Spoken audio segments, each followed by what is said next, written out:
सबों को जय मसीह की। और बड़ी खुशी और आनंद है कि आज शाम के समय में हम सब लोग इस प्रकार इस माध्यम के द्वारा एकत्रित हो पाए हैं। और जैसे भाई बता रहे थे, अपना माइक म्यूट रखिएगा और कोशिश करें कि हम अपने कैमरास को ऑन करने से मुझे ऐसा लगेगा कि मैं किसी के सामने गा रहा हूँ, नहीं तो मुझे ऐसा लगता है कि मैं अपने लैपटॉप के सामने लैपटॉप को सुना रहा हूँ। तो अगर आपके कैमरा ऑन हो जाए तो मुझे बड़ी खुशी होगी कि मैं कुछ लोगों के सामने गीत गा रहा हूँ। और उसके बाद आप लोग ऑफ कर सकते हैं, कोई दिक्कत नहीं। बट जब मैं गीत गाऊं तो मुझे अच्छा लगे, इसलिए एक दरख्वास्त है। गीत गाने से पहले एक वचन मैं भजन संगीता से पढ़ना चाहूंगा। भजन संगीता 96, सैम्स 96, और उसके पहले दो आयत मैं आपके सामने पढ़ना चाहूंगा। वहां इस प्रकार लिखा है, यहोवा के लिए एक नया गीत गाओ, हे सारी पृथ्वी के लोगों, यहोवा के लिए गाओ, यहोवा के लिए गाओ, उसके नाम को धन्य कहो, दिन प्रतिदिन उसके किए हुए उद्धार का सुसमाचार सुनाते रहो। कितनी एक खूबसूरत एक वचन आज शाम को प्रभु ने दिया है। यहोवा के लिए गाओ, उसके नाम को धन्य कहो, दिन प्रतिदिन उसके किए हुए उद्धार का सुसमाचार सुनाते रहो। आज शाम को हम लोग उस महान परमेश्वर के द्वारा दी गई उस सुसमाचार को सुनने के लिए और सुनाने के लिए आए हैं। गीतों के द्वारा उसे हम सुनाने आए हैं, वचन के द्वारा हम उस सुसमाचार को या उद्धार के विषय में हम सुनाने आए हैं। प्रभु हमें सहायता करे कि प्रभु आज के दिन, आज शाम को प्रभु हमें आशीषों से भर दें। और जब हम इस सुसमाचार सभा में हैं, हमारी एक ही हृदय और मन उस उद्धारकर्ता की ओर है, जिसके द्वारा हमें पापों की क्षमा मिला, उद्धार मिला, और मेरे जीवन के उस अंधकार को जिस प्रभु ने दूर किया, उस महान परमेश्वर को हम धन्यवाद देते हैं। और हमारी तन्हाई का जीवन को उसने दूर किया, हम परमेश्वर का धन्यवाद करते हैं। हमारा जीवन अकेलेपन का था, हम बहुत जीवन में आंसुओं से भरा हुआ जीवन हम बिताते थे, कोई आशा नहीं तो आशाहीन जीवन बिताते थे। तभी उस महान परमेश्वर ने मुझसे और आपसे प्रेम किया। एक गीत है जो मैं शुरू में गाना चाहता हूं, तन्हाइयां ये कैसे ये दूरियां मिटाऊं, यीशु बुला रहा है उसके करीब आ, पैगाम वो खुदा का दुनिया को देने आया, कुर्बान हो के खुद ही जग में नजात लाया। उस प्रभु यीशु मसीह के जन्म और उसके कार्य को प्रकाशित करने वाले इस गीत को मैं आपके सामने गाना चाहता हूं।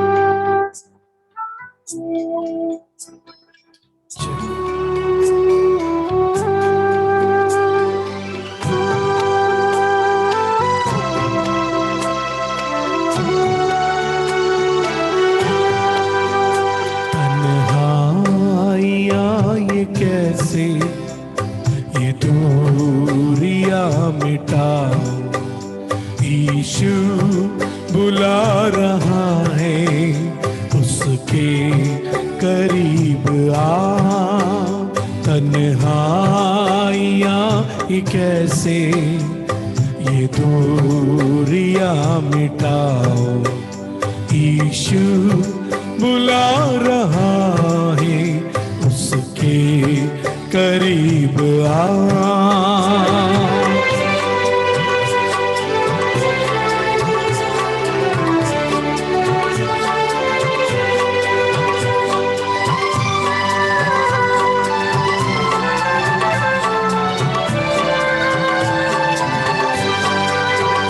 तू था गुनाहों में जब आया वो पास तेरे,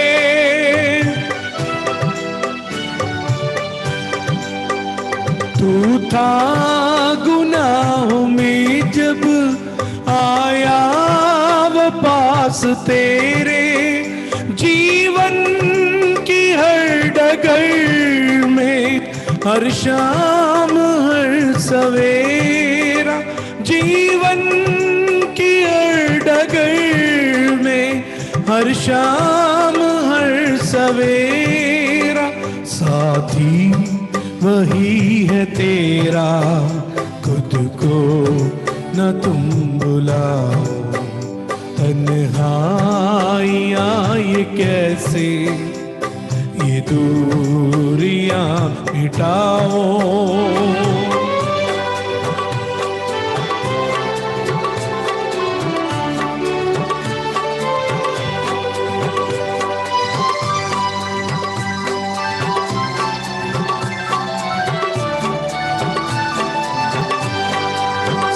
पैगाम वो खुदा का दुनिया को देने आया,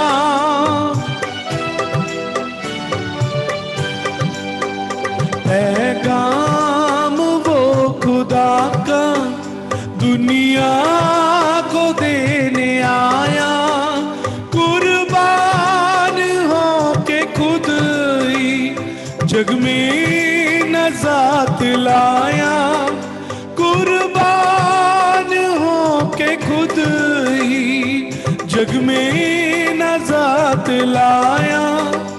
आओ मनाव खुशियाँ, गम अपने तुम बुलाओ। तन्हाइयाँ ये कैसे, ये दूरियां मिटाओ।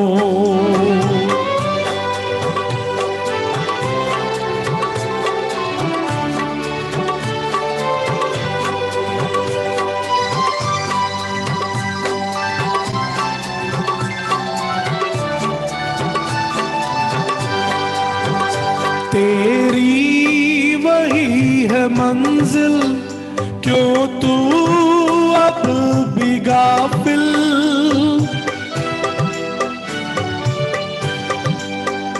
तेरी वही है मंजिल, क्यों तू अब भी गाफिल। नजदीक आ गया है वो देख तेरा साहिल, नजदीक आ गया है वो देख तेरा साहिल। कश्ती न डगमगाए, साहिल से तुम लगाओ। तन्हाइयाँ ये कैसे, ये दूरियां मिटाओ। यीशु बुला रहा है, उसके करीब आ। तन्हाइयाँ ये कैसे, ये दूरियां मिटाओ। यीशु बुला रहा है, उसके करीब आ। लोग आपस में प्यार प्रेम बांटते हैं और अलग अलग तरीके का प्रेम और प्यार को हम देखते हैं। क्या कभी आप लोगों ने ईश्वरीय प्रेम को जाना है? इंसान का प्रेम और परमेश्वर का प्रेम में बहुत फर्क है। इंसान प्रेम करता है कोई ना कोई मतलब से,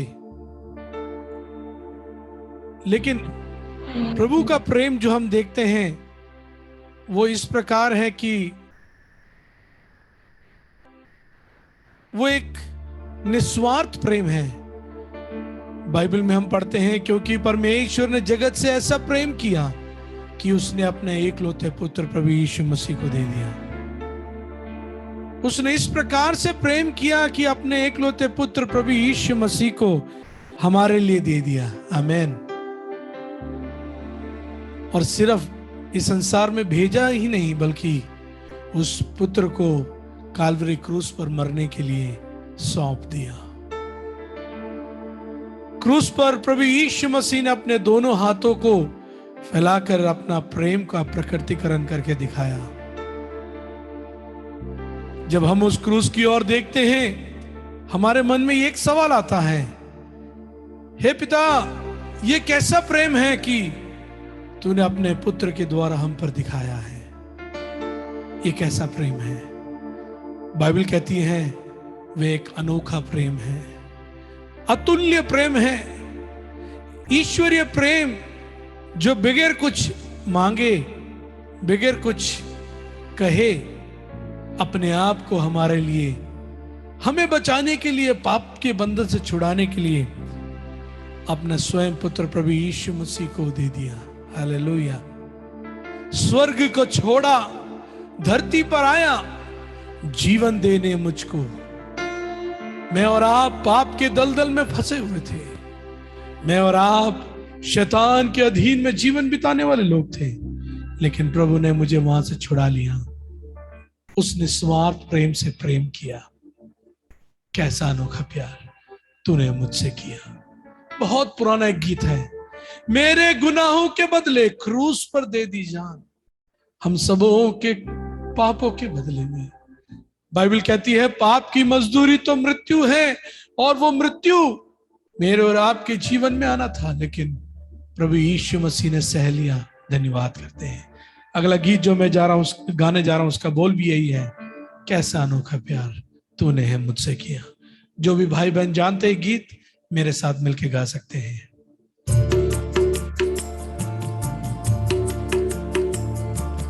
कैसा अनोखा प्यार तूने मुझसे किया,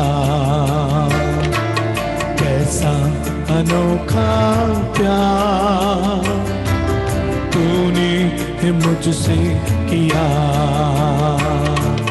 मेरे गुनाहों के बदले क्रूस पर दे दी जान, मेरे गुनाहों के बदले क्रूस पर दे दी जान।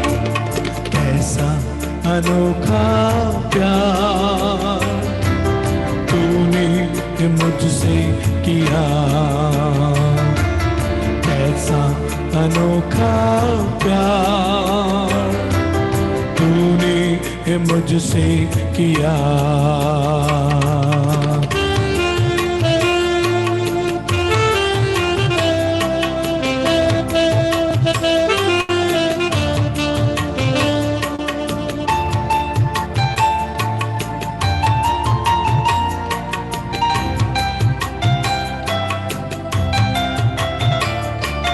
स्वर्ग को छोड़ा, धरती पर आया जीवन देने मुझको। जीवन दिया है प्रभु ने मुझको, गाता रहूंगा जग में। स्वर्ग को छोड़ा, धरती पर आया जीवन देने मुझको। जीवन दिया है प्रभु ने मुझको, गाता रहूंगा जग में। कैसा अनोखा प्यार तूने मुझसे किया, कैसा अनोखा प्यार तूने मुझसे किया।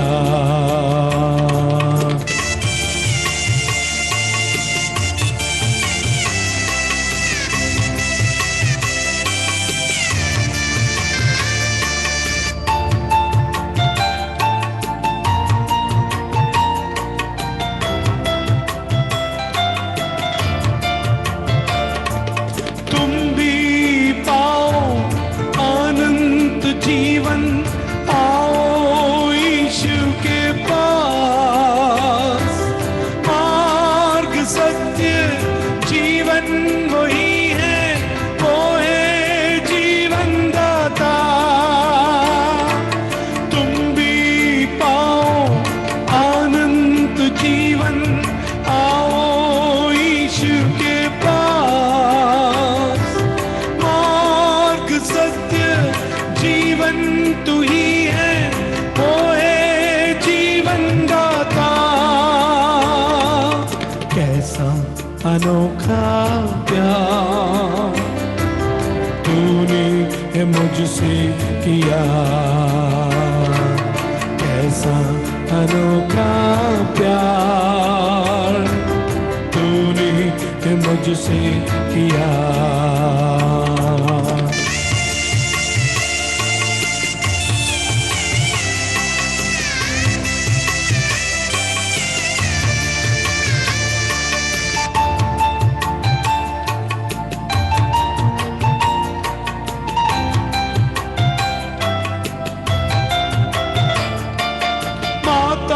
तो छोड़े पिता तो छोड़े, छोड़े सारा संसार, छोड़े कभी ना प्यारा यीशु रहता हरदम साथ। माता तो छोड़े पिता तो छोड़े, छोड़े सारा संसार, छोड़े कभी ना प्यारा यीशु रहता हरदम साथ।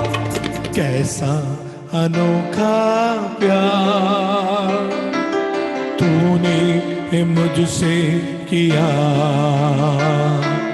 कैसा अनोखा प्यार तूने मुझसे किया। मेरे गुनाहों के बदले क्रूस पर दे दी जान, मेरे गुनाहों के बदले क्रूस पर दे दी जान। कैसा अनोखा प्यार तूने मुझसे किया,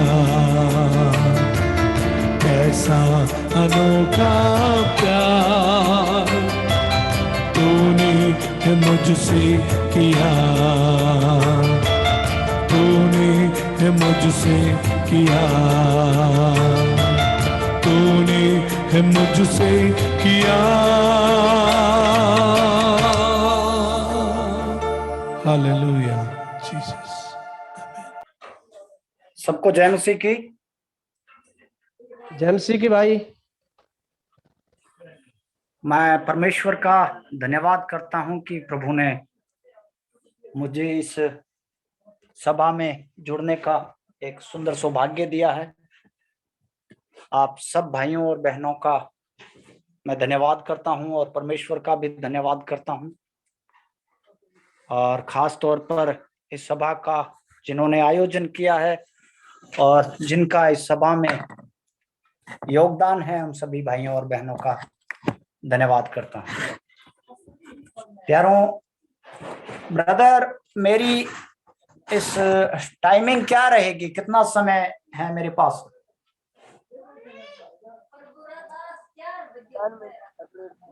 विजेंद्र भाई, यदि आप मुझे समय बताएं तो थोड़ा अच्छा रहेगा। मेरे पास गवाही के लिए कितना समय है? 5 से 10 मिनट। Okay okay okay. तो मैं परमेश्वर का धन्यवाद करता हूं कि आज परमेश्वर ने मुझे आप जैसे अपने संतों के साथ में बिठा करके ये सौभाग्य दिया है कि मैं अपने पिछले जीवन के बारे में कुछ बता सकूं। और वैसे तो गवाही काफी बड़ी है, लेकिन मैं कुछ कुछ बातें बता करके इस गवाही को बताना चाहूंगा, क्योंकि समय सीमा बिल्कुल कम है। प्यारों, विश्वास से पहले मैं जैसे अपने इस राजस्थानी भाषा में बाबा या जिसको बाबा जी कहते हैं, तो मैं एक प्रकार का तांत्रिक था। और ये जो मंत्र तंत्र और ये जो टोने टोट के अच्छा किसी का भला करना या किसी का बुरा कर देना, वो काम करता था। और उस कार्य के अंदर मैं इतना ज्यादा रुचि लेने लग गया और उसके अंदर इतना ज्यादा गहराई में चला गया कि वहां से मुड़ना मेरे बस का नहीं रहा।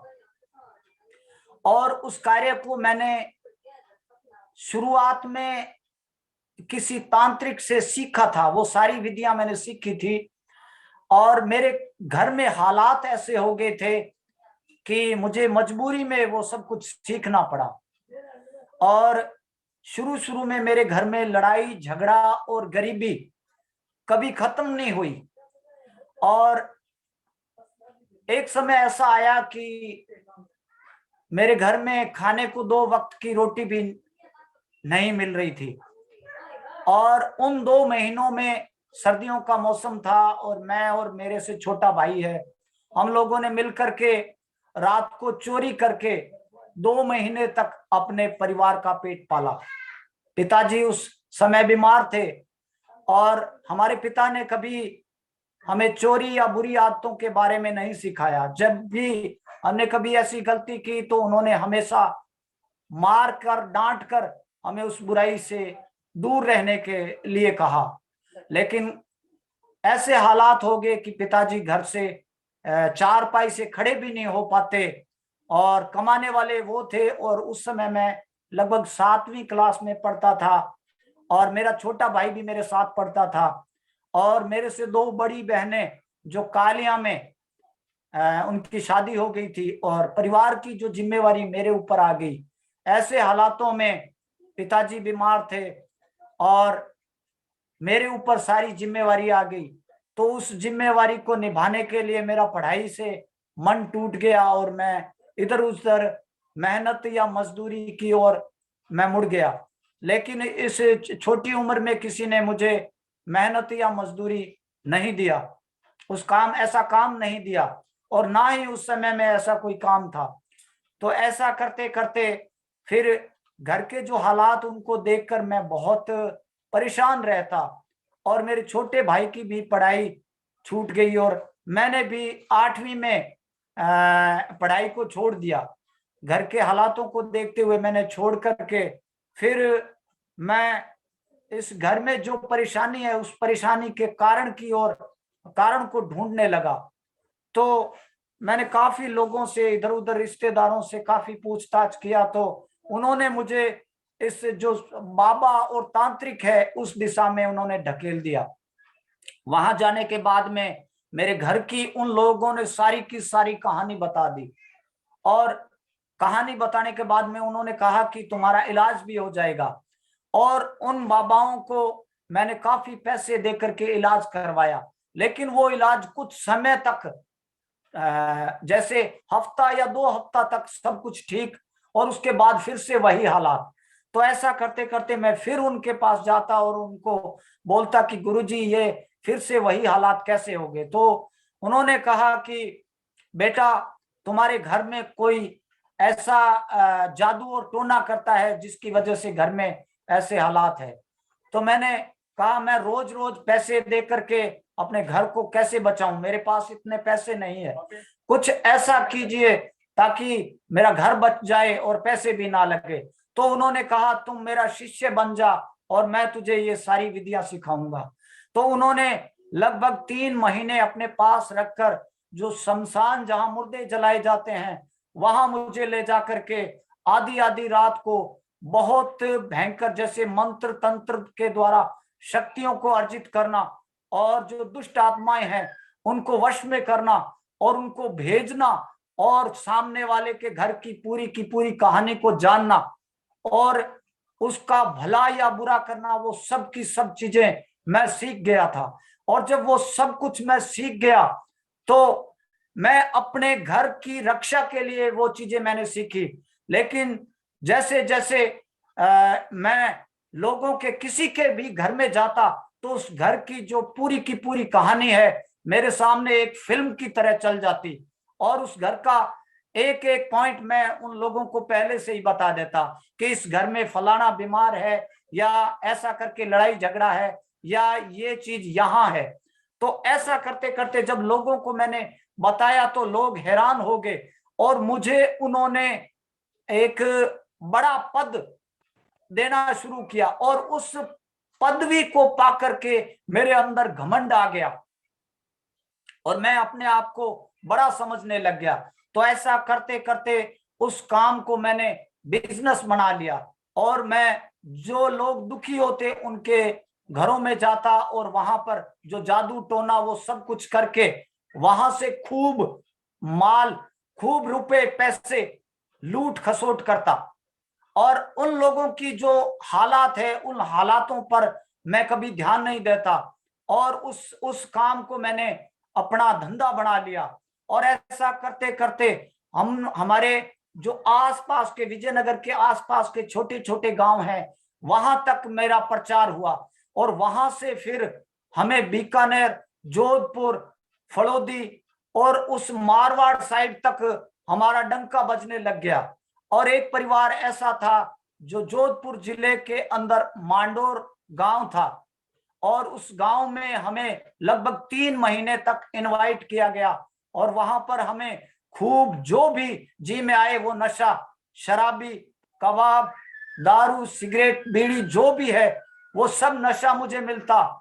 और बदले में हमने उस परिवार से 4 लाख की डिमांड किया और हमने 2 महीने रहकर वहां पर जो भी काम करना था वो करके 4 लाख रुपए लेकर के हम घर आए।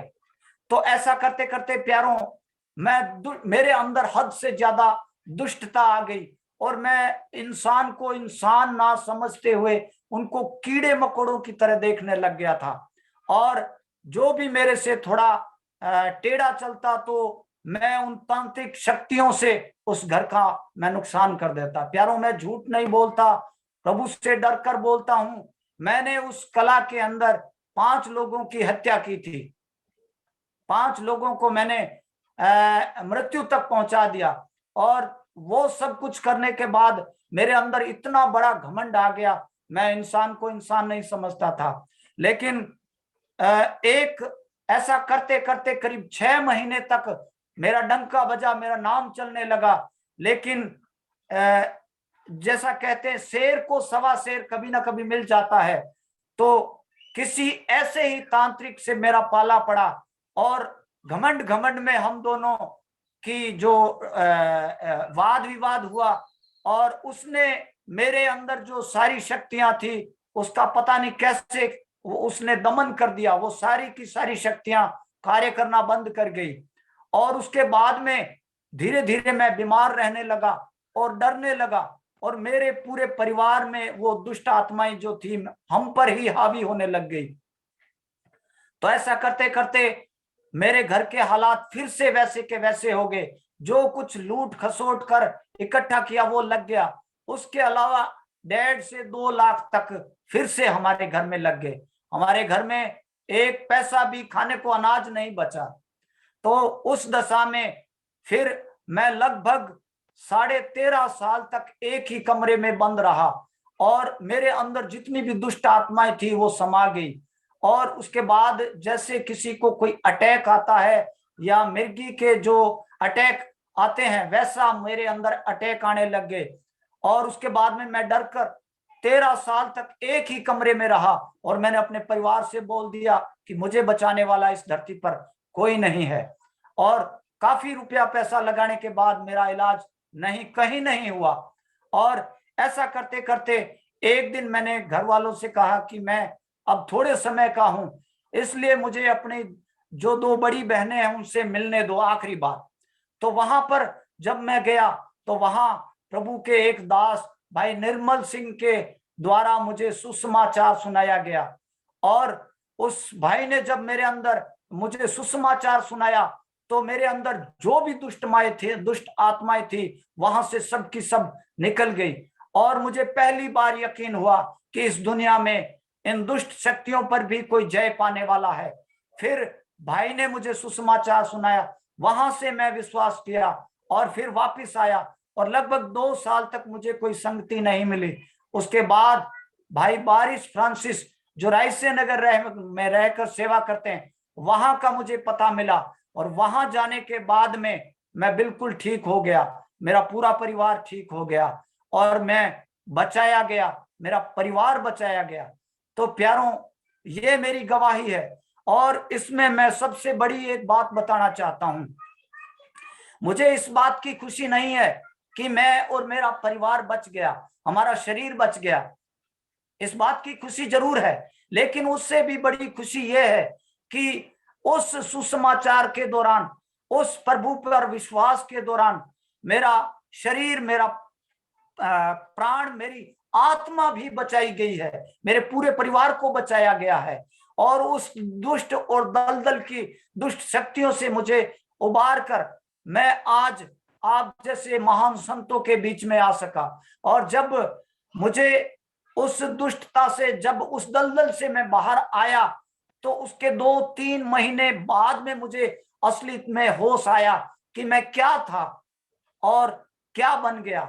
जब मसीह संगति मुझे मिली, आराधना मिली, वहां जाने के बाद में परमेश्वर ने जो हमसे प्रेम किया, उस प्रेम का तब मुझे समझ में आया, तब मेरी आंखों में पानी आ गया और मैंने प्रभु यीशु मसीह का धन्यवाद किया। और मैंने एक कसम ली, हे परमेश्वर, जिस तरह आपने मुझ जैसे निकम्मे, मुझ जैसे तुच्छ को, सॉरी लाइट चली गई है इसलिए मैं अपना कैमरा बंद करता हूं, तो मुझ जैसे निकम्मे को आपने उस दलदल से खींचकर निकाला ही नहीं, अपने संतों के बीच में बिठाकर मुझे एक ऊंचा पद दिया है। हे परमेश्वर, ये जो मेरी जान है ये आपकी अमानत है, आपने मुझे बचाया है, इसलिए मैं अपना जीवन है आपको समर्पित करता हूं। जैसे आपने मुझे बचाया, मैं भी और लोगों को बचाना चाहता हूं। प्रभु जी, मुझे आप मार्गदर्शन कीजिए, मेरी सहायता कीजिए। तो ऐसा करके मेरे मन में ये नहीं था कि मैं एक सेवक बनूंगा, लेकिन वहां जाने के बाद में परमेश्वर के संतों को ये पहचान हो गई कि इसमें सेवकाई के कुछ गुण है, तो वहां से मुझे परमेश्वर ने सेवकाई का पद भी दिया। इसलिए आज मैं आप लोगों के बीच में आ सका। प्यारों, ये मेरी एक छोटी सी गवाही है। इस गवाही के द्वारा परमेश्वर हम सबको आशीष दे। परमेश्वर के नाम की महिमा हो। सबको जय मसीह की। सभी को जय मसीह की। और विशेष रीति से जय मसीह की। हमारे भाई विजेंद्र ने, उनके लिए धन्यवाद प्रभु को, क्योंकि भाई ने एक परिश्रम के साथ, एक बड़ी सच्ची बुलाहट के साथ खाजूवाला में जाके सेवा की, और उसमें हाथ बटाने के लिए कभी कभी प्रभु हमें भी सहायता करता है, इसलिए प्रभु को धन्यवाद। और खाजूवाला कलीसिया की सारी कलीसिया को प्रभु की ओर से हम धन्यवाद देते हैं। और मैं और हमारा अबोहर ब्रदरन चर्च, आप सभी विश्वासी भाई बहनों के लिए हम प्रार्थना करते हैं, और आप सबको प्रभु यीशु मसीह के नाम से हम नमस्कार बोलते हैं। तो आज ये वचन की सेवा का मौका, अवसर मुझे प्रदान किया गया, इसलिए मैं प्रभु को धन्यवाद देता हूँ। तो भाई एडविन भी उसके बारे में बात कर रहे थे। इधर जब मैं देख रहा हूँ तो लगभग सभी लोगों की वीडियो बंद है, तो मैं प्रचार किसको करूं? मेरे को तो अपनी ही फोटो दिखाई दे रही है। तो कृपया अच्छा होगा कुछ लोग वीडियो ऑन करें, तो मेरे को लगेगा कि मैं अपने आप से बातें नहीं कर रहा हूँ। डिजिटल माध्यम की ये बड़ी समस्या है, तो कृपया कुछ लोग अगर जिनको नेटवर्क अलाउ करता है, फ्रीक्वेंसी सही है, वो कृपया अपना वीडियो ऑन रखेंगे तो अच्छा होगा। धन्यवाद। धन्यवाद, आप सब लोगों ने आग्रह को कबूल कर लिया, प्रभु आपको आशीष दे। तो भाई एडविन पॉल भी आज परमेश्वर के प्रेम के बारे में बातें कर रहे थे। हमारे भाई निर्मल ने भी उस प्रार्थना में बोला, भाई सही राम ने भी परमेश्वर के प्रेम के बारे में बोला। आज सुबह से जब से भी मैं प्रार्थना करने में लगा हूँ क्या संदेश होना चाहिए, तो प्रभु ने जो बाइबल की सुपरिचित आयत है उसी से हम आज प्रचार करेंगे, यूहन्ना 3:16। तो आप सबके पास होगी, अगर कोई आयत पढ़ने के लिए किसी की जिम्मेदारी है तो कृपया मदद भी कर सकता है। यूहन्ना रचित सुसमाचार उसका 3 अध्याय का 16वां पद, the gospel of John chapter 3 verse 16। तो अगर कोई पढ़ने वाला है तो जरूर कोई भी भाई मदद कर सकता है।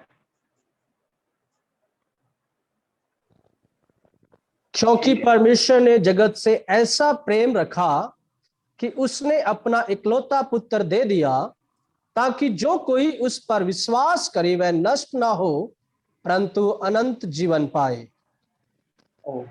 धन्यवाद भाई कुलविंदर। ये बाइबल का एक सुपरिचित भाग है। कोई भी व्यक्ति जो भी पढ़ा लिखा है उसने कभी ना कभी इधर उधर अपनी गाड़ी, किसी की गाड़ी के ऊपर, किसी के घर के बाहर जो भी मसीह लोग हैं, इस भाग को जरूर कभी ना कभी पढ़ा होगा। हो सकता है किताब ना याद हो, लेकिन ये भाग जरूर पढ़ा होगा। तो यहाँ पे जो मैं आज आपके सामने बातें जो प्रभु के संदेश से रखना चाहता हूँ वो है परमेश्वर के 3 उपहार।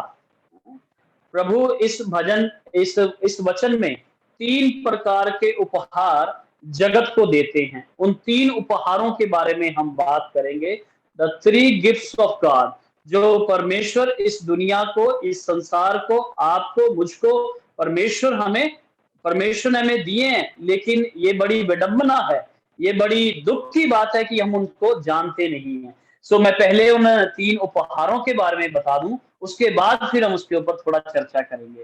तो पहला उपहार है, परमेश्वर ने अपना प्रेम जगत को दिया है। तो परमेश्वर अपना प्रेम उपहार के रूप में जगत को देते हैं। ये पहला उपहार है परमेश्वर का। दूसरा, परमेश्वर ने अपना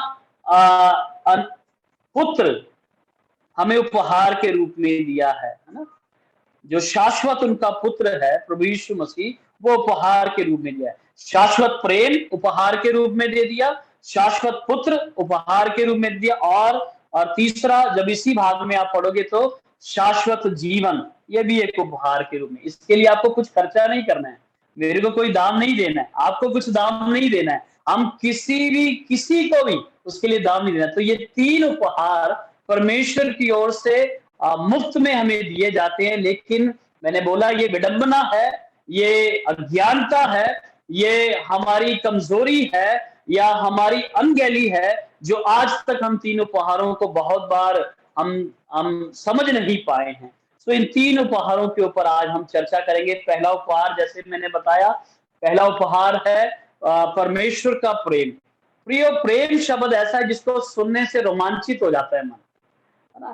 खासकर जवान लोगों का, वो तो रोमांच से भर जाते हैं। आजकल का प्रेम, है ना, सुनना चाहते हैं, सभी जवान सुनना चाहते हैं कि कोई उन्हें प्रेम करे। जवान लड़का सुनना चाहता है, जवान लड़की सुनना चाहती है। पत्नी के हृदय में बड़ी इच्छा होती है कि मेरा पति कम से कम एक बार आई लव यू बोल दे मुझे, कभी तो हमें प्रेम से बोले। और पति भी चाहता है कि पत्नी उसे आई लव यू बोले। माता पिता चाहते हैं कि बच्चे उनको प्रेम करते हैं, ऐसा उनके बच्चों से वो सुने। तो ये जो प्रेम शब्द है, ये मनुष्य के कानों को बहुत अच्छा लगता है, उसके हृदय को बहुत अच्छा लगता है। तो प्रेम, क्योंकि हमें क्यों अच्छा लगता है? क्योंकि प्रियो, हम इस अंश के साथ पैदा हुए। लेकिन परमेश्वर के वचन से अगर हम एक भाग पढ़े तो असली प्रेम का अर्थ क्या है, वहां हमें पढ़ने के लिए मिल जाता है। तो कोई भी पहला यूहन्ना उसका 4 अध्याय 8 पद, कोई भी भाई अगर पढ़ेगा मेरी मदद के लिए तो बहुत धन्यवाद होगा। पहला यूहन्ना उसका 4 अध्याय 8 पद। प्रेम की सही व्याख्या क्या है, वहां पर हम पढ़ते हैं यूहन्ना की पहली पत्री 4 का 8। जो प्रेम नहीं रखता वह परमेश्वर को नहीं जानता, क्योंकि परमेश्वर प्रेम है। हाँ जी, परमेश्वर प्रेम है। दुनिया की प्रेम की परिभाषा एक अलग व्याख्या है, और यहाँ पे कई बाइबल के अंदर करीब 3 प्रकार के प्रेम बताए हैं, लेकिन मैं उस पर नहीं जाऊंगा। लेकिन दुनिया जो प्रेम की परिभाषा दिखाती है उसमें स्वार्थ होता है, लेकिन बाइबल जो परमेश्वर का वचन है वो बताता है कि परमेश्वर प्रेम है। क्या प्रियो, आपने सुना ध्यान से? क्या आपको यह समझ आया कि परमेश्वर ही प्रेम है? हम मनुष्य प्रेम को सही रीति से कभी भी परिभाषित नहीं कर सकते जब तक हम परमेश्वर को जान ना ले। जब तक हम परमेश्वर को जान ना ले तब तक हम प्रेम को समझ नहीं सकते। प्रेम हमारी समझ में नहीं आ सकता, प्रेम का अर्थ हमें नहीं मालूम है। और प्रेम के बारे में अगर और पढ़ें तो पहला कुरिन्थियों 13 अध्याय, एक लंबा विस्तार सार उसमें दिया गया है, प्रेम क्या नहीं करता। एक पद मैं चाहता हूं कि हम और पढ़े इसी, जब परमेश्वर प्रेम है, इसके साथ ही यिर्मयाह नबी की पुस्तक, यिर्मयाह भविष्यवक्ता, उसका 31 अध्याय, उसका 3 पद, ये प्रेम के बारे में। परमेश्वर ने जगत से प्रेम किया। प्रियो, कब की जगत में कौन है, किससे प्रेम किया? तो 31 अध्याय, यिर्मयाह 31 अध्याय, उसका 3 पद, उसमें लिखा है,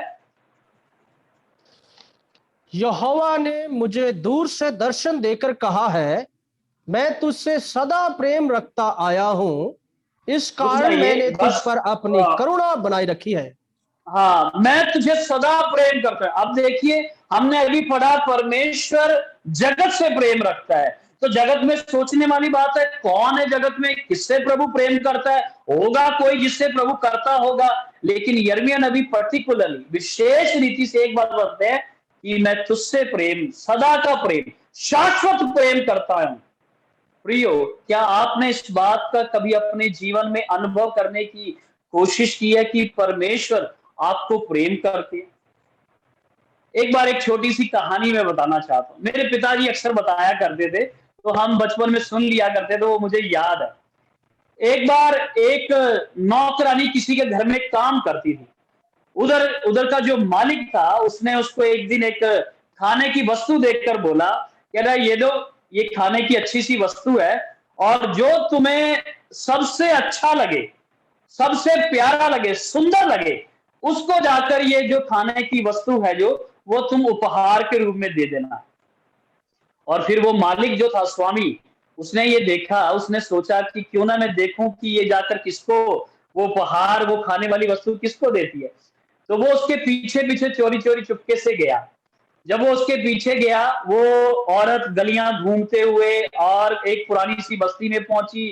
पुरानी सी बस्ती में टूटे से घर में पहुंची। टूटे से घर में उसने देखा एक लड़का है, और वो लड़के के कपड़े सही पहने नहीं हुए, मिट्टी से भरा हुआ है, उसके बाल आपस में जुड़े हुए हैं, उसकी नाक बह रही है, उसका रंग बहुत ही काला है, और उसमें वो उसको देखने से ऐसे लगता है ये कई दिन से नहाया नहीं है, उसमें से बदबू आती है, ऐसा लड़का। और ये औरत जाकर चुपके से उसको क्या करती है, वो खाने वाली वस्तु उसको कहती है, ले बेटा खा। और बाद में उस मालिक को पता लगता है कि ये तो उस औरत का बेटा है।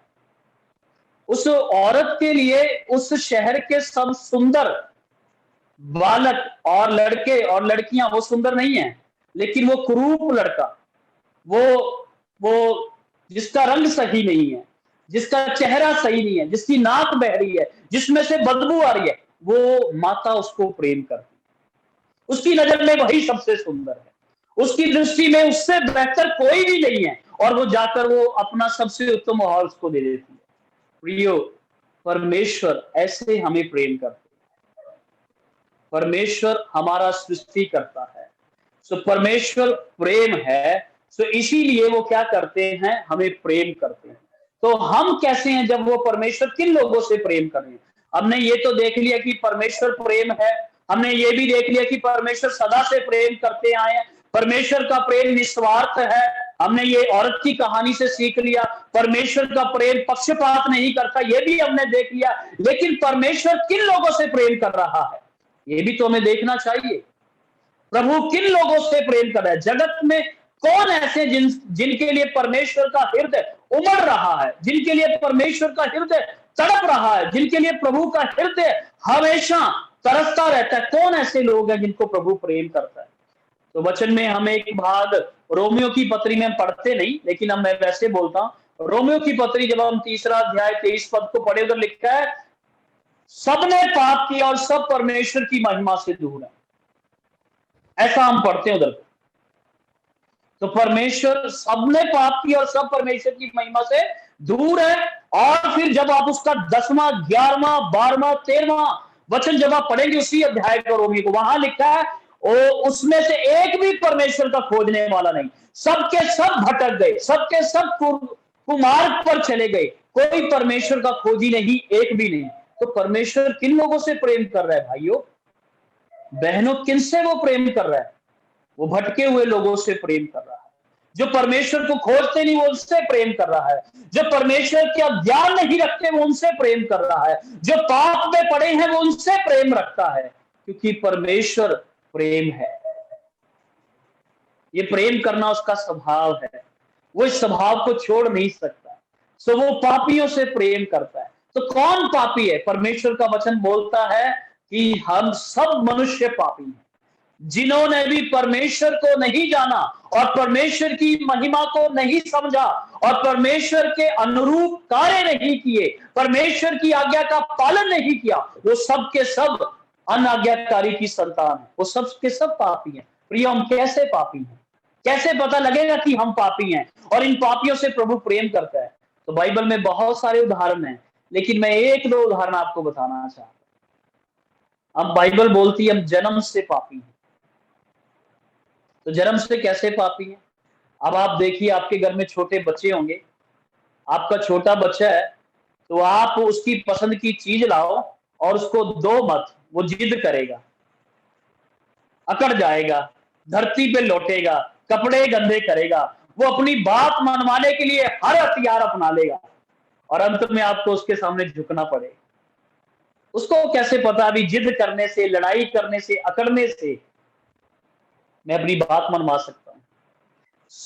उसको कैसे पता कि मुझे अपने स्वार्थ की वस्तु प्राप्त करने के लिए कोई भी हथियार मैं अपना सकता हूं? छोटे छोटे बच्चे अपने माँ बाप से झूठ बोलते हैं, भाई बहन की लड़ाई होती है, माँ बाप पूछते पहले किसने मारा, दोनों एक दूसरे का नाम लगाते। प्रियो ये कहां से आया हमारे अंदर? ये पाप का अंश हमारे अंदर है।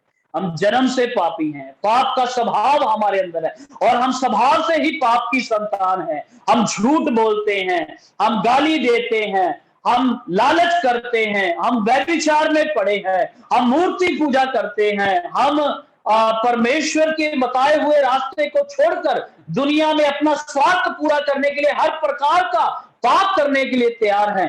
ये सब बातें बताती हैं।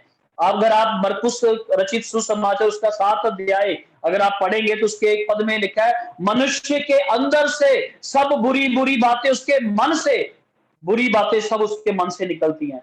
उसमें ईर्ष्या है, लालच है, मूर्ति पूजा है और उसमें 13 प्रकार की बातें लिखी हैं। 13 पापों का वहां पर हम जिक्र पढ़ते हैं। ये सब मनुष्य के अंदर से आ रहा है, लेकिन परमेश्वर का वचन बताता है कि परमेश्वर जगत से प्रेम करता है, परमेश्वर हमसे प्रेम करता है, परमेश्वर पापी से प्रेम करता है। हमारे अधर्म, हमारे पाप, हमारे गुनाह, इन सब के बावजूद भी परमेश्वर हमसे प्रेम करते हैं। प्रियो, दुनिया में हम सोचते हैं मुझसे कोई प्रेम नहीं करता। कई बार मैं चाहता हूं कि मेरी वाइफ मुझे बोले कि मैं तुझसे प्रेम करती हूँ, कई बार हम सोचते हैं मेरा भाई मुझसे बोले कि मैं तुझसे प्रेम करता हूं। लेकिन प्रियो, इन सब से बढ़कर वो शाश्वत परमेश्वर, वो अनंत काल का परमेश्वर, वो सृष्टिकर्ता परमेश्वर आपको और मुझको प्रेम करता है, जबकि हम पापी हैं। परमेश्वर पापी से, हम अधर्म में फंसे हुए हैं, प्रभु हमें प्रेम करता है। लेकिन प्रियो, वही वचन हमें बताता है, उसी पुस्तक का 6 अध्याय 23 पद बोलता है, पाप की मजदूरी मृत्यु है, पापी के लिए एक ही दंड है, पापी के लिए एक ही सजा है, अनंत काल की मृत्यु। अनंत काल की मृत्यु, हमारा शरीर तो इधर रह जाएगा, तो फिर दंड किसको दिया जाएगा? परमेश्वर के वचन में बताते हैं परमेश्वर शाश्वत है, उसका दिया हुआ आत्मा जो हमारे अंदर है वो भी शाश्वत है। हमारे सब देह में किए गए, हमारे शरीर में किए गए, हमारे मुंह से बोले गए पाप, हमारे मन से विचारे गए पाप, हमारे कर्मों से किया गया पाप, वो हर एक पाप हमारी देह के द्वारा जो किया जाता है, उसका न्याय परमेश्वर हमारे आत्मा से लेगा। उसका न्याय परमेश्वर हमारे आत्मा को देना। इब्रानियों का खत उसका 9 अध्याय हम पढ़ते 27 पद, मनुष्य के लिए एक बार मरना और उसके बाद न्याय होना तय। प्रियो, एक न्याय हमारा इंतजार कर रहा है। मरने के उपरांत परमेश्वर सिंहासन पर बैठकर हमारा न्याय करेंगे, हमारे कामों का न्याय करेंगे। लेकिन परमेश्वर का प्रेम उपहार के रूप में हमें दिया गया है। अगर हम परमेश्वर के प्रेम को समझना चाहते हैं, और परमेश्वर का प्रेम हमें बचा सकता है, परमेश्वर का प्रेम हमें उस आने वाले न्याय से बचा सकता है, परमेश्वर का प्रेम हमें उस परमेश्वर के भयानक दंड से बचा सकता है। परमेश्वर के प्रेम को यदि हम समझ ले तो वो आने वाली वो भयंकर सजा जो पापियों के ऊपर और परमेश्वर को ना जानने वालों के ऊपर आने वाली है, हम उससे बच सकते हैं।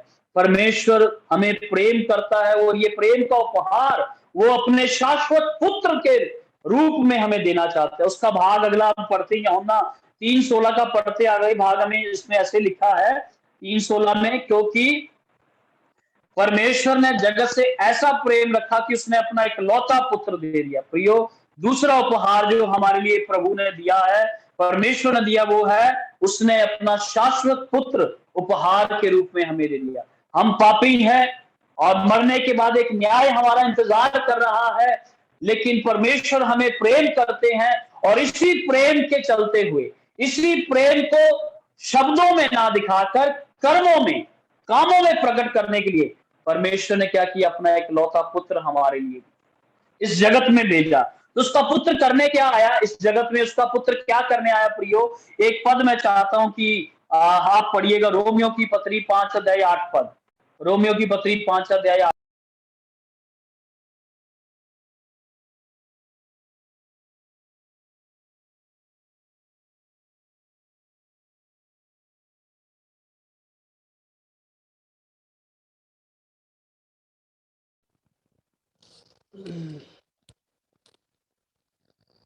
परंतु परमेश्वर हम पर अपने प्रेम की भलाई इस रीति से प्रकट करता है कि जब हम पापी ही थे तभी मसीह हमारे लिए मरा।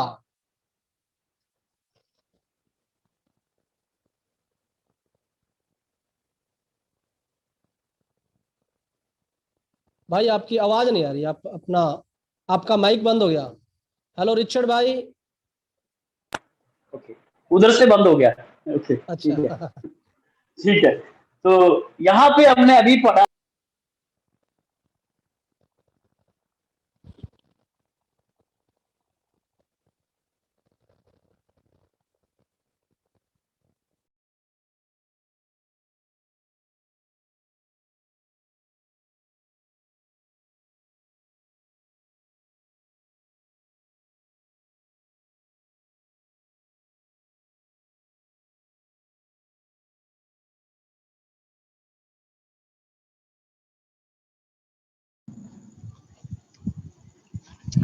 शायद रिचर्ड जी का नेटवर्क गया।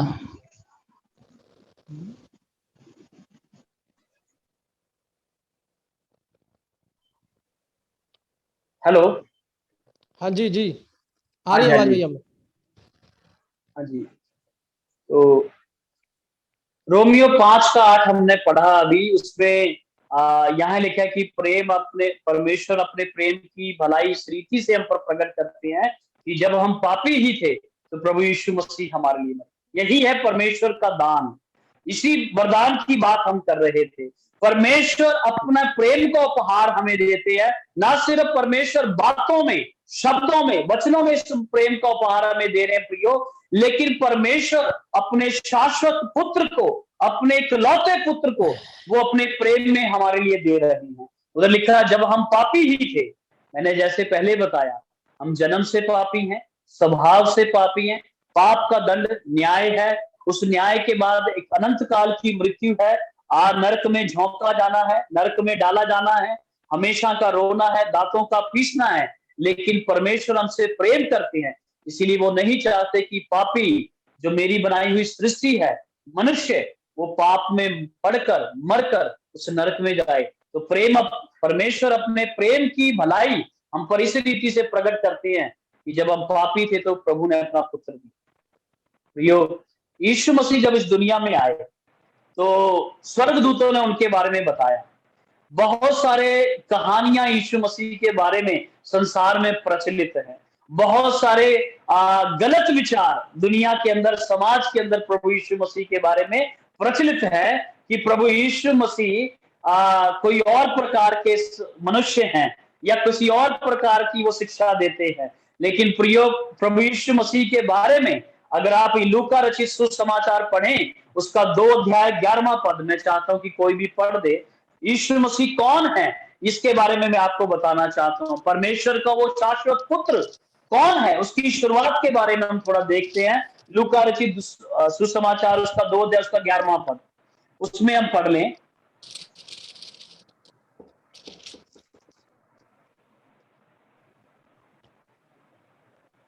कि आज दाऊद के नगर में तुम्हारे लिए एक उद्धारकर्ता जन्मा है और यही मसीह प्रभु है।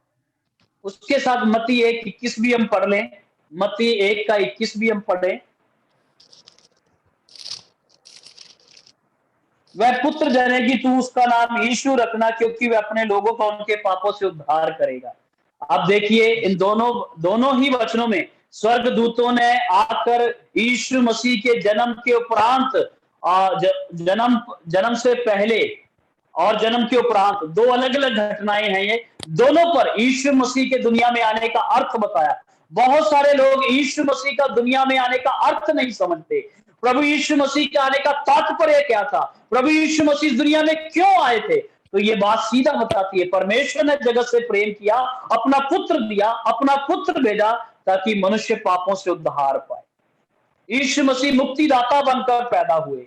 और एक बार यीशु मसीह ने अपने चेलों को मत्ती रचित सुसमाचार उसके 16वें अध्याय में ऐसे सवाल पूछा, लोग मेरे विषय में क्या कहते हैं?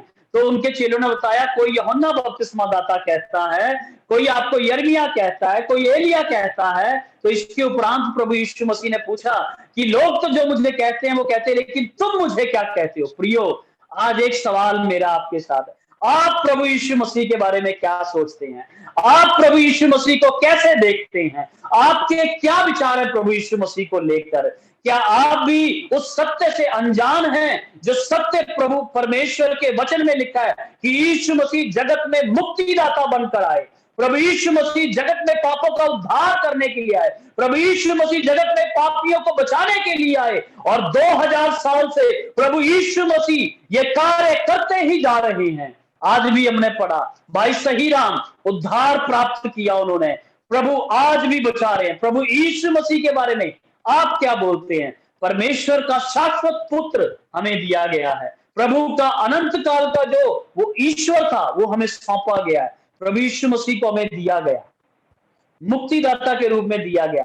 लोगों के अलग अलग विचार थे, लेकिन लूका 19 अध्याय के 10वें पद में यीशु मसीह जी खुद बोलते हैं कि मनुष्य का पुत्र यानी प्रभु यीशु मसीह खोए हुओं को ढूंढने और उनका उद्धार करने के लिए आए हैं। प्रियो, प्रभु यीशु मसीह ने अपने आने का तात्पर्य बताया। प्रभु यीशु मसीह ने यह भी बताया कि वो इस जगत में आकर क्या करेंगे। प्रभु यीशु मसीह ने अपने चेलों को मिलकर कहा, उन्होंने बोला कि लोग मुझे पकड़ाएंगे, मैं अदालत में लेकर जाया जाऊंगा, मुझे क्रूस पर चढ़ाया जाएगा और मारा जाएगा, लेकिन मैं मृतकों में से जी उठूंगा। यही बात 700 साल पहले एक नबी ने उनके विषय में बोली, वो सत्य साबित हुई। प्रभु यीशु मसीह ने उन कही हुई बातों को पूरा किया। तो मैं आज आपके सामने सवाल रखना चाहता हूं, आपके यीशु मसीह को लेकर क्या विचार है प्रियो? क्या अभी भी सोचते ये भी एक अन्य गुरु है या एक अन्य कोई बाबा है? क्या यीशु मसीह भी एक कोई और भद्र पुरुष है, महापुरुष है? प्रभु यीशु मसीह शाश्वत परमेश्वर है जो मनुष्य का रूप धारण करके इसीलिए आया ताकि लोगों के पापों का उद्धार हो। लेकिन उसने उसके लिए किया क्या? इसमें हमने कई देखा। मैं चाहता हूं कि एक दो पद हमारा भाई कुलविंदर पढ़े। यीशु मसीह ने लोगों के पापों का उद्धार करने के लिए क्या किया, उसके विषय में एक दो पद मेरा भाई अगर पढ़ेगा तो अच्छा है। तीतुस की पुस्तक उसका 3 अध्याय 3 पद, तीतुस 3:3।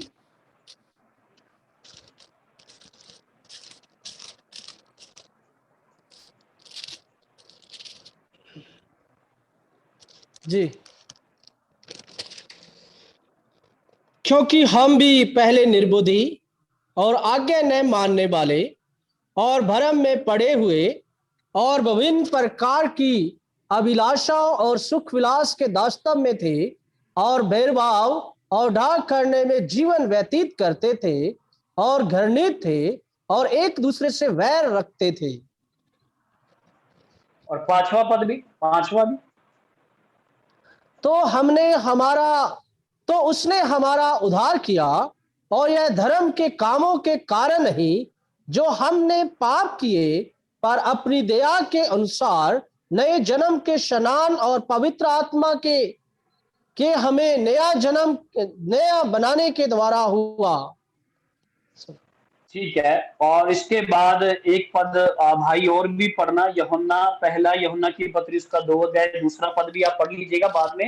लेकिन हम इस बात पद के ऊपर भी बात करते हैं कि यहाँ हमने पढ़ा है तीतुस 3 अध्याय 3 पद ऐसे बोलता है कि अमाज्ञा ना मानने वाले, हर प्रकार का पाप करने वाले हम लोग थे, लेकिन उसने हमारा उद्धार किया। लेकिन प्रियो, कैसे उद्धार किया? सवाल ये उठता है, प्रभु यीशु मसीह ने हमारा उद्धार कैसे किया? अगर आप चारों सुसमाचार मत्ती, मरकुस, लूका, यूहन्ना, ये प्रभु यीशु मसीह के जीवन के बारे में लिखे हुए इनमें बातें हैं। और यहाँ तीतुस बोलता है, आज से 2000 साल पहले का ये व्यक्ति है जो बोलता है कि यीशु मसीह ने हमारा उद्धार किया। आज 2000 साल बाद भी यहाँ कुछ लोग हैं जो बोल रहे हैं कि यीशु मसीह ने मेरा उद्धार किया, हमारा उद्धार किया, क्योंकि हम पापी थे। लेकिन उद्धार किया कैसे, ये सबसे बड़ी बात है। उद्धार किया कैसे? पहला यूहन्ना 2:2 पढ़ें। पहला यूहन्ना 2:2 उसमें लिखा है,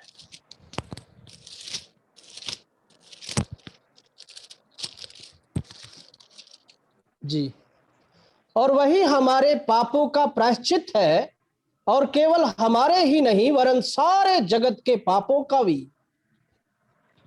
देखिए, मैंने पहले बताया परमेश्वर ने जगत से प्रेम किया, जगत में सब लोग पापी हैं, और प्रभु यीशु मसीह अभी पहला यूहन्ना 2:2 बताता है, उसने हमारे पापों से नहीं, हमारे पापों से ही नहीं लेकिन सारे जगत का उद्धार किया। प्रभु यीशु मसीह जगत का उद्धार करता है, लेकिन कैसे प्रियो, कैसे? प्रभु यीशु मसीह इस जगत में 33.5 साल रहे, अंधों को आंखें दी, लंगड़ों को चलने की शक्ति दी, गूंगों को आवाज दी, और बहरों के कान खोले, मुर्दों को जिंदा किया, 5 रोटी से 5000 लोगों को खाना खिलाया, आंधी और तूफानों को उन्होंने रोक दिया। और प्रभु यीशु मसीह की शिक्षा, उस जैसा शिक्षक कोई नहीं था, वो नेता नहीं था, लेकिन भीड़ उसके पीछे चला करती थी। उसका वचन सुनने के लिए लोग उस पर गिरे पड़ते थे, लोग अंधे गूंगे बहरों को लाकर उसके सामने डाल दिया करते थे, और वहां लिखा है वो उन सब पर तरस खाता था और सबको चंगा करता था।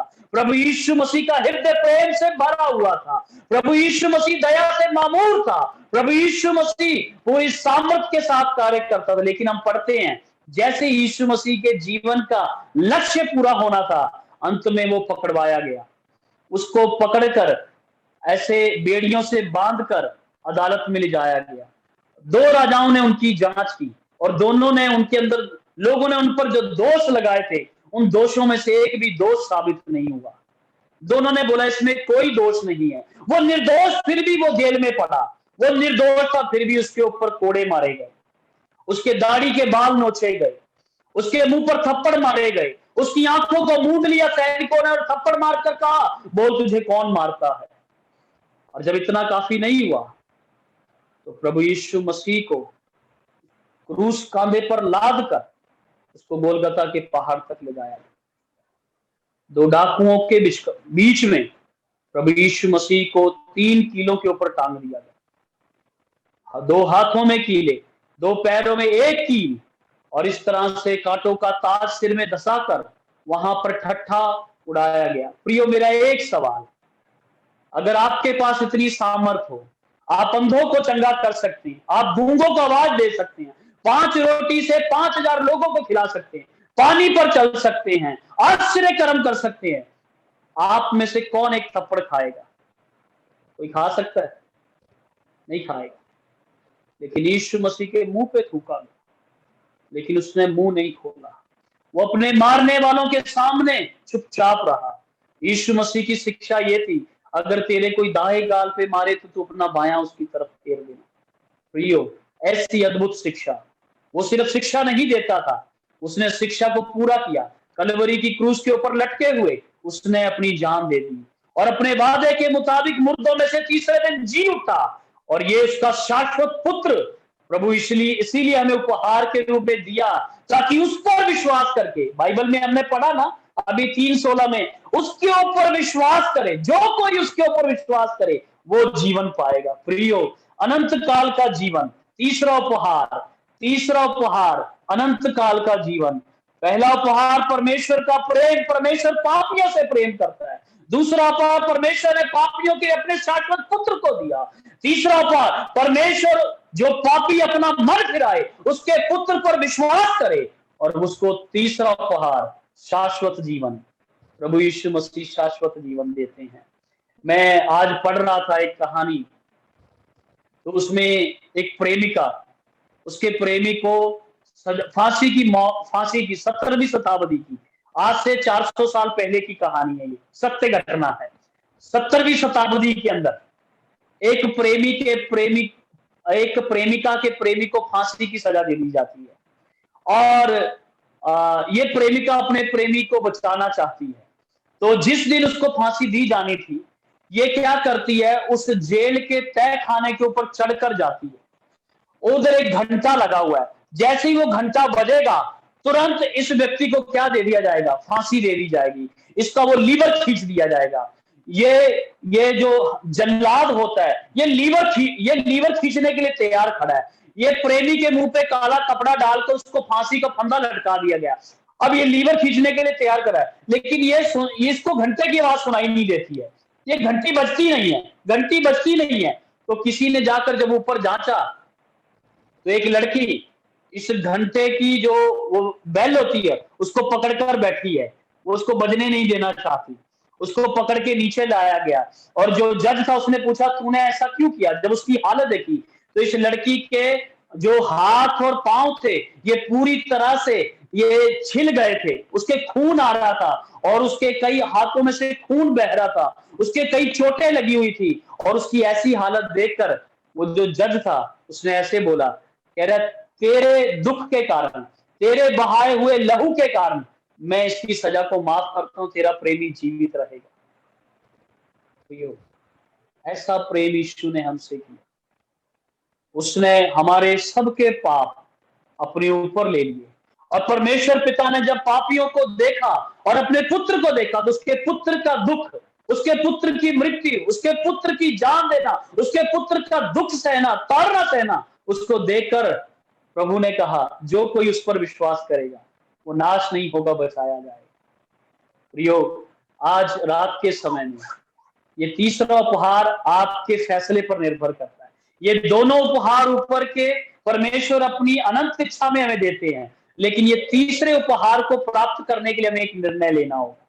एक निर्णय हमें लेना होगा, तभी ये उपहार हम प्राप्त कर सकते हैं। ऊपर के दोनों उपहार परमेश्वर हम पर न्यौछावर कर दिया है, लेकिन ये तीसरे उपहार को प्राप्त करने के लिए एक फैसला, वो फैसला क्या है?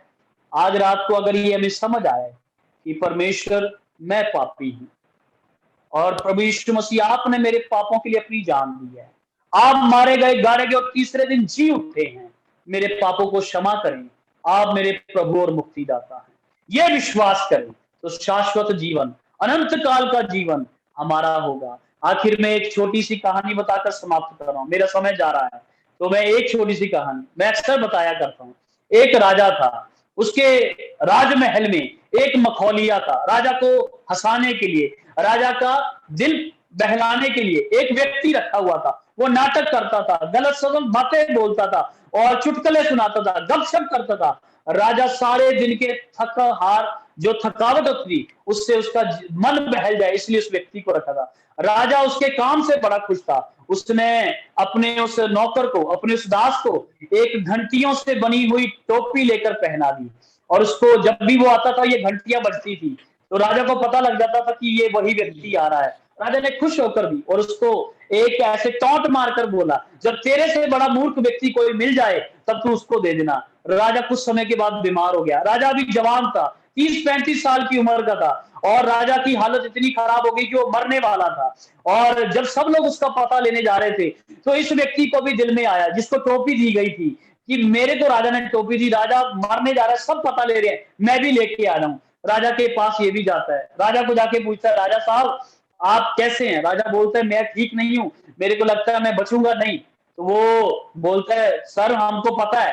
राजा साहब हमें पता है आप नहीं बचोगे, हमने आपके मरने की सारी तैयारी कर रखी है, आप आराम से जा सकते हो। राजा ये सुनकर बड़ा दुखी हो जाता है। वो बोलता है मैं मरना नहीं चाहता, मैंने मरने की तैयारी नहीं की है, मैं अभी जीना चाहता हूं। तो ये जो व्यक्ति था इसने राजा को बोला, राजा साहब मैं आपसे एक बात पूछना चाहता हूं, जब भी आप कहीं युद्ध में जाया करते थे हमको बोलते थे 20 दिन की तैयारी कर लो क्योंकि युद्ध करना है, और इतने सैनिक तैयार कर लो। शिकार पर जाते हुए भी आप तैयारी के साथ जाते थे, सब काम आपने तैयारी के साथ किए, लेकिन राजा साहब मेरे को बताओ, आपको पता था आप एक दिन ऐसे सफर पर जाने वाले हैं जहां से कभी आप लौटकर वापस नहीं आएंगे, उस मृत्यु के बाद कोई वापस नहीं आता, आप एक ऐसी यात्रा पर जा रहे हैं, क्या आपने तैयारी नहीं कर रखी थी? क्या आपको नहीं पता था कि आप कब जाएंगे और कैसे वहां से वापस नहीं आ सकते?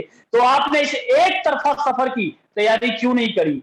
ये सोचते हुए, ये बोलते हुए उसने राजा को अपने सिर से टोपी उतारी और राजा के सिर पर पहनाकर बोला, आपसे बड़ा मूर्ख व्यक्ति आज तक मैंने नहीं देखा जिसने अपने मरने के दिन की तैयारी ना कर रखी हो।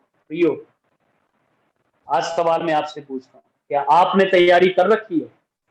एक न्याय हमारा इंतजार कर रहा है। प्रभु परमेश्वर हमें प्रेम करता है, उसने प्रेम में अपना पुत्र हमें दे दिया है और उसके प्रेम में हम शाश्वत जीवन पा सकते हैं अगर हम उसके पुत्र यीशु मसीह पर विश्वास करें अपने पापों की माफी के लिए। नहीं तो प्रियो, हम एक ऐसे सफर पर चले जाएंगे जहां से हम लौट कर नहीं आएंगे। तो हमसे बड़ा मूर्ख कोई नहीं होगा। फैसला आपके हाथ में, आप क्या करना चाहते हैं? प्रभु आपको आशीष दे। लाखों में मेरा वो प्रिया, एक ही मेरा प्रिय है।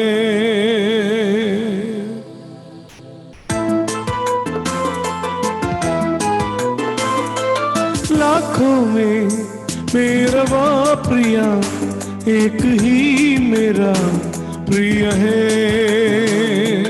लाखों में मेरा वो प्रिया, एक ही मेरा प्रिय है। उसने मेरे मन को लिया है, प्रेम के बल से लिया है। उसने मेरे मन को लिया है, प्रेम के बल से लिया है। लाखों में मेरा वो प्रिया, एक ही मेरा प्रिय है।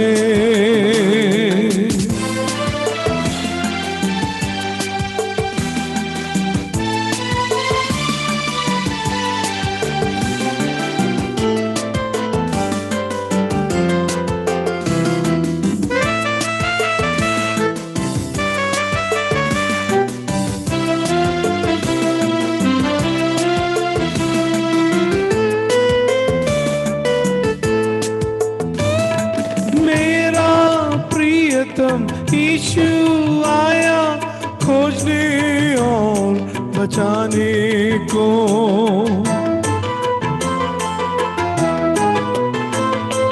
मेरा प्रियतम यीशु आया खोजने और बचाने को।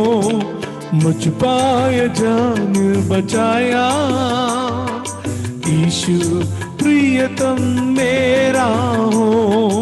मुझ पाया जान बचाया, यीशु प्रियतम मेरा हो। लाखों में मेरा वो प्रिया, एक ही मेरा प्रिय है।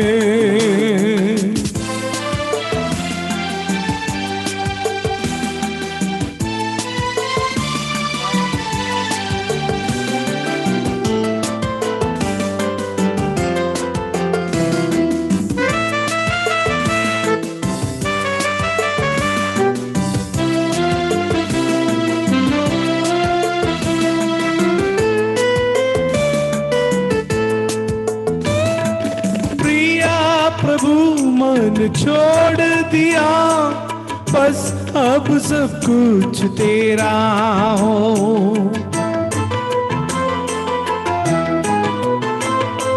प्रिया प्रभु मन छोड़ दिया बस अब सब कुछ तेरा हो। तन और मन तुझे दिया यीशु प्रियतम मेरा हो। तन और मन तुझे दिया यीशु प्रियतम मेरा हो।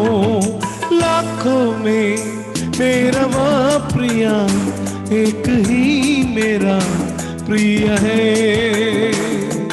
लाखों में मेरा वो प्रिया, एक ही मेरा प्रिय है। उसने मेरे मन को लिया है, प्रेम के बल से लिया है। उसने मेरे मन को लिया है, प्रेम के बल से लिया है, लाखों में मेरा वह प्रिया एक ही मेरा प्रिय है। Thank you.